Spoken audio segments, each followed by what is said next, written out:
Jackson with 12. All 5 starters in double figures. And the Pacers have played a very intelligent game tonight. Then Wallace is fouled, and Wallace did. Oh, Wallace right at our chest. This has potential to be serious if they don't get between. Wallace upset.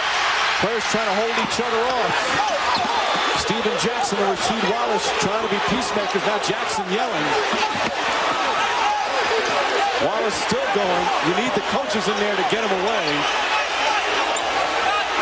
Jackson challenging Derek Coleman. Somebody should just get Jackson out of quickly as possible. The problem is, if Wallace is ejected, I'm not sure. He'd have to walk past the Pacer bench to go. Now Artest has jumped over the scorer's table and is trying to get down to the bench. Artest is in the stands. Oh, this is awful. Fans are getting involved. Steven Jackson's in the fans. Rasheed Wallace going into the stands. The security trying to somehow restore order. Fans and players are going at it, and the players trying to help each other out. This is a disgrace. All the players now, they're jumping in there to try and get the other players out because the fans have come involved.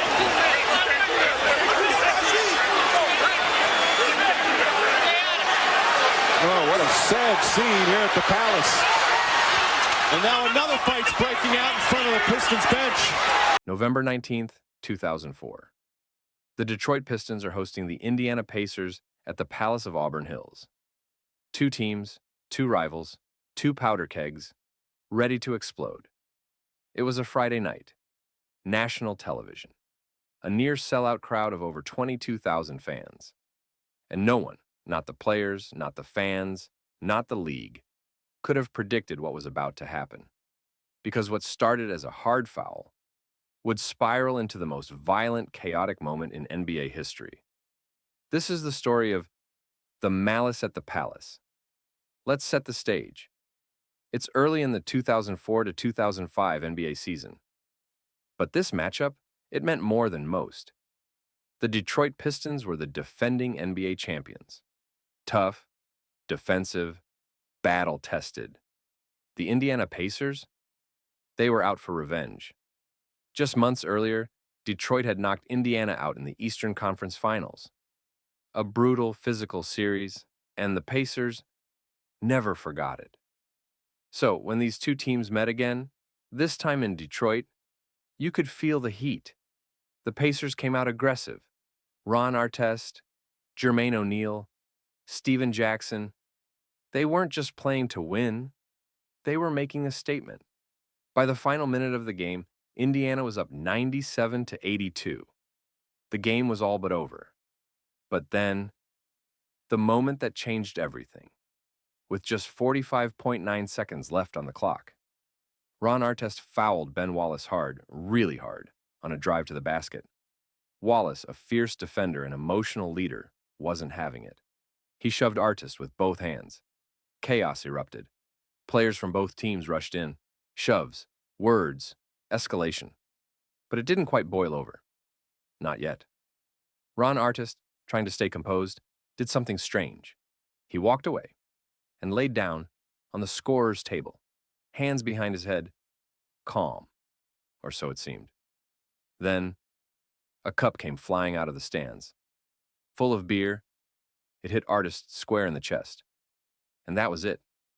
Artest sprang to his feet and charged into the stands. He wasn't sure who threw it, but he had a target. Steven Jackson followed, and suddenly an NBA game turned into a full-scale brawl. Fans, players, security guards, chaos. One fan, later identified as John Green, had actually thrown the cup, but Artest went after someone else. Punches flew, bodies tumbled down rows of seats. It was mayhem. And it wasn't over yet. Back on the court, 2 fans ran down and confronted Artest. Jermaine O'Neal saw it, and he charged, sliding in like a shortstop and delivering a vicious right hook to one of the intruders. The fan dropped instantly. Security was nowhere to be found. Commentators were stunned. The crowd was completely out of control. This wasn't a fight anymore. This was a riot. The game was called off. Players were rushed to the locker room. Fans hurled popcorn, drinks, and even chairs as Pacers players escaped the court. David Stern, the NBA commissioner at the time, acted swiftly. This was not a fight.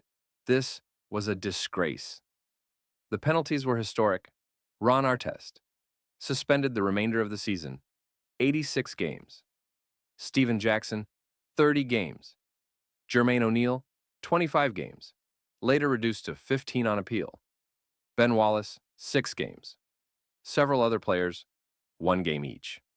In total, 9 players were suspended. 146 total games lost. Over $11 million in salary gone. And it wasn't just the players who faced consequences. 5 fans were charged with assault and banned from Pistons games for life. The NBA overhauled its security policies. Alcohol sales were restricted. More uniformed officers were placed courtside. The league even implemented a new dress code the following season, a controversial move aimed at reshaping the NBA's image. The Malice at the Palace marked a turning point in NBA history. It forced the league to confront the relationship between players and fans. It sparked debates about race, media portrayal, and athlete behavior. Ron Artest, who later changed his name to Meta World Peace, would go on to speak openly about his mental health. He later admitted he wasn't in a good place that night. Jermaine O'Neal's reputation took a hit, despite his efforts to defend teammates. Steven Jackson stood by his actions, but never escaped the shadow of that night. The Pacers? Their championship dreams crumbled.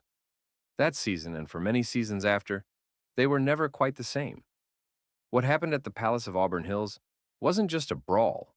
It was a cultural flashpoint, a line crossed, a night burned into the memory of anyone who watched it live. Players fought fans, fans fought players, and the league, fighting for its reputation, would never be the same again. The Malice at the Palace was more than just a fight.